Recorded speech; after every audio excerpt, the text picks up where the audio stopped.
guys, welcome back to my channel. This is part 2 of my flexible dieting, if it fits your macros for beginners.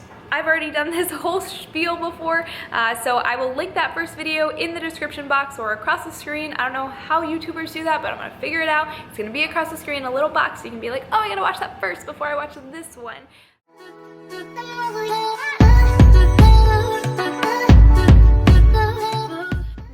Going to go over how to use your scale because that is a very important tool. Knowing how to use it and knowing how to best just use it. How do you use the dang scale? So basically you've got your scale, I talked about it. You don't need something crazy expensive. A basic one works. So you're gonna take your scale, you're gonna put batteries in it, whatever, if it doesn't have batteries, you're gonna put it on a level surface, so your countertop. Generally, you're going to zero it and you're going to calibrate it. It tells you how to do that. Instructions easy. So pretty much when you're weighing food, I always recommend that you weigh things by the gram. Ounces are good. I weigh my protein in ounces, like my chicken, just because that's how I've always done it. Consistency, keep it the same, but mostly everything in grams is the best way to track stuff. All of your packages, a lot of things that you find the USDA website for fruits, vegetables, basic things like that are going to be in grams generally. They break it down by the 100 grams, and you can do the math if you're having plus minus whatever fraction of that portion. So you're gonna zero it out, you're gonna put your plate on it, zero it again, or if you're just gonna put the food right on the scale, sometimes I do that, it's nasty, so I always clean it. It's clean for you guys. I did that so it didn't have like food everywhere. So you're gonna put the food on it, and you're gonna read whatever it says in grams or ounces. Then you're gonna log it right into MyFitnessPal. Weighing things like peanut butter, here's a little trick for you. The difference between a tablespoon of peanut butter just from the counter and then a tablespoon from the scale, using it by grams, like using a spoon, is much more accurate if you use the scale. Since something like peanut butter is much higher in calories per per gram, per ounce, you're better off weighing something like that so you're not like, oh wow, I was consuming 300 calories more than I thought because I was just taking a big heaping spoonful of peanut butter, which I know, I wish that I could just, the tablespoon in my head like was as much as it is, but it's not. So take it, put the peanut butter on the scale, zero it, or unscrew the cap, zero it, take your spoon out, take your 32 grams on the spoon, and then you can lick the spoon or the knife. Lick the knife, don't cut your tongue off, lick the knife. It's the most accurate way to use the food scale. It is so basic. There's not much more that you need to know about the scale, other than it will be your best friend when you're tracking macros. Today, finishing up that talk about flexible dieting for beginners. Very excited to continue sharing this with you because these are just tools that I wish I had when I first started flexible dieting back in 2013. So I guess because this is a second video, I will go into a little bit of my background on flexible dieting and how I came about from clean eating, how it, I hate to say it, but how it saved my life. So I was a clean eater. I was only eating asparagus and chicken and things that were clean and like Lysol kind of clean, and then I would binge. So I found flexible dieting. I incorporated so much variety. I actually, when I first started, I reverse dieted into flexible dieting. I didn't say I need to start out on a cut. I said I need to get my dang calories up from here because they are so low. I am binging, doing cardio, not feeling good, not happy. My weight is higher than it has ever been, and I'm skinny fat. Like, even though I wasn't skinny, like I was skinny fat. I was just, it wasn't good. So I transitioned into if it fits your macros, reverse dieting, and that allowed me to incorporate some of the foods that I was so scared of before and learn how to eat them. I allowed myself, because I was giving myself 200 plus grams of carbs, I'm a small girl, 200 plus grams of carbs, 55 plus grams of fat, and ample protein, I was still able to eat the foods that I love, learn about them, learn how to have a serving of them, but also learn how to have a half serving of them. Also learn how to fit something in and not have to eat the whole box. I remember, if you scroll way back on my Instagram, this is what I love about it, is that I can go all the way back to 2013 and I can see my bowls of cereal with a Skinny Cow with peanut butter and some chocolate chips on that. And I remember making that most nights, making it fit into my macros, because if you watch the video beforehand, I always say plug in what you love first, what you're sure that you want to have. Not like you should only have your calories from cereal and Skinny Cows, but I made sure that I could eat it. And I remember that, so like thinking to myself, like, I can eat this and I can go to bed satisfied without having to have eaten 6 Skinny Cows or eaten, you know, sit in front of the pantry and just eaten and eaten. So that's where I come from. And this all happened before I ever competed. So I didn't go into like a clean eating phase because I was competing. I was aware of the fitness thing, all that stuff. But the binging and stuff didn't happen after I competed. So I've been very blessed to go through a whole contest prep without having to worry about the binging and anything like that. But I always suggest that if you're struggling with, I'm sorry if I'm talking really fast today.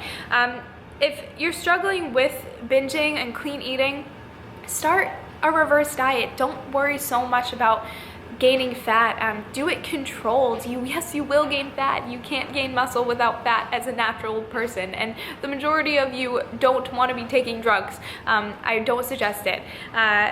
So, and if you do, why would you want to watch my video anyway? So don't worry so much. Think about longevity, think about health, and reverse diet your way into flexible dieting if you're coming from a clean eating background. So let's get into the next kind of step of what I was going to talk about and explain to you for your new macro counters, and we will get it going and we will be very happy. And we're going to talk about determining whether you are a volume eater or you're somebody that likes to eat fewer times, depending on your work schedule. Some people are very busy. Some people work, this is something I'm going to talk about too, people that work overnights, how to track your macros, if your shifts are weird.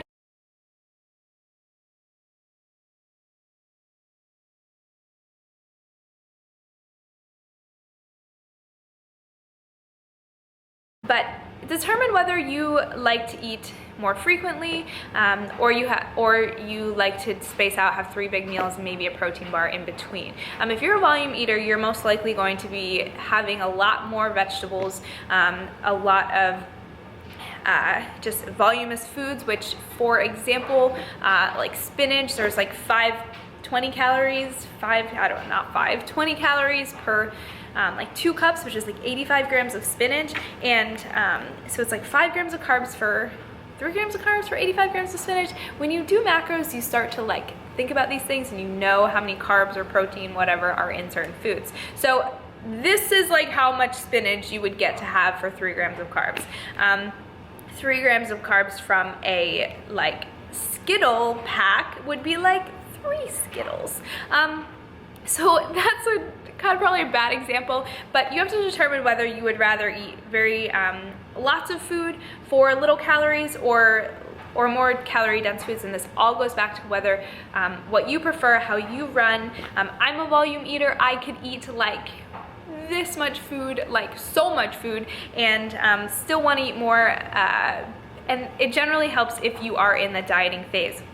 Now, I'm not always in a dieting phase, but I found that even when I was in a surplus, I was still enjoying those volume foods because they keep me full, they keep me satisfied, and that's just how I roll. So determine whether you're a volume eater or not, and then base your meals around that. This is probably one of the biggest topics, and I guess it's great that this was a separate video because I could talk about this for hours. How do you track macros when you're eating out? Okay, so we've gone over how to set up what your macros are, you've determined what they are, you're on a roll, you're planning meals, all this stuff. Oh my God, so-and-so's birthday, or you just want to go out to eat, and you're going to a restaurant. First, is it a chain restaurant? If yes, go online. Woo, a lot of you guys are doing that these days because look, I'm online. You are probably watching this because you are online. Look up the restaurant, look up the nutritional facts, and if they have it on there, a lot of places do, plug it right into MyFitnessPal and you're good to go. If not, you have a couple other options. Your first option is to go see if the menu's online. Maybe the nutrition facts aren't online, but the menu is. Go on and estimate the macros for something. If you're going to estimate the macros for something, call it a day, okay? Plug in what you think, eat that, and move on with your day. I think a lot of people get uneasy about the fact that they don't know the exact macros, and then they're like, all stressed out, all like, and then they go off and they have a binge, or they go and they say, screw it, I'm just gonna eat all the bread on the table, and we're gonna get dessert, and we're gonna stop, we're gonna get donuts on the way home. Don't do that, okay? So just, if you say, this is it, this is how much I'm eating, this is the truth, this is, yep, we've got it. Because you're so secure and so fine when you're measuring stuff and eating it, because you've plugged it in MyFitnessPal and you know it's exact. Pretend it's exact and move on with your life. There's nothing you can do. This is the only way to make tracking macros sustainable and good for the long term. The next option that you have is to leave some calories waiting for you for when you go out to eat. If you're gonna go out to dinner and you're not gonna eat anything afterwards, I suggest that you eat about 60 or 2/3 of your calories for the day, and then eat out. So whether that means that you need to macro hoard and not eat much early on in the day, sometimes you have to make sacrifices. So if you're very, interested in making this whole flexible dieting thing work, you will, yes, need to make some sacrifices, and you may not be able to eat all the things that you want to eat, but you will get to eat them when you go out to eat because you plan them into your day. So this goes for kind of like if you're going out for a cheat meal, going out for an unknown meal, save about 30 to 40% of your calories for that meal out. If it's an extravagant meal, maybe save more. If you want to have a drink, maybe save more. There is a way to calculate alcohol into your calories, but if you're someone that drinks often, and you're looking to lose weight, I would just cut back on your alcohol intake, and you can also take calories and displace them for your alcohol. I think Amanda Bucci has a video on tracking macros for alcohol. I'll link that because I'm not going to talk about it today. But if you would like to save that food for alcohol, just if you want to, go for it. Next thing, what is the next thing that I was going to talk about? After that's all said and done, you should be all set for eating out. I personally like to save food for eating out, but I also always log a protein bar for after my meal. So I actually save a lot of food, because what if I decide to have an extra roll? I know I still have a little bit of food left, and then if I get home and it's 9:30 and I still have food left, oh yeah, I can make a meal, or I can eat a protein bar, but I use the protein bar as a holder. So I suggest to use a protein bar as a holder for any time that you're looking to just have some food later on, but you don't really know what you're gonna have, you don't really know your options. So protein bar as a holder is the best thing you can possibly do. I want to say thank you guys for watching this video. Give it a thumbs up if you found it helpful. Be sure to watch the other video that was supposed to be before this, so hopefully you're coming for round 2 right now. And if you have any questions, ask me. This is, like I said in the last video, this is my habitat. This is where I like to be. This is what my role is on YouTube, to help you guys. Email me if you have questions about our online training, info@bestfitbody.com. Visit our website, bestfitbody.com, for online training. We also do bikini competition prep, figure prep, physique prep, and I have a great referral if you're looking for a men's physique or bodybuilding coach. So please feel free to email me, contact me, anything like that, and give this video a thumbs up if you liked it. Subscribe, follow me on Instagram, and do all of those fun things that I have to throw at you at the end of the video. So thank you guys for watching, and I will see you in the next one.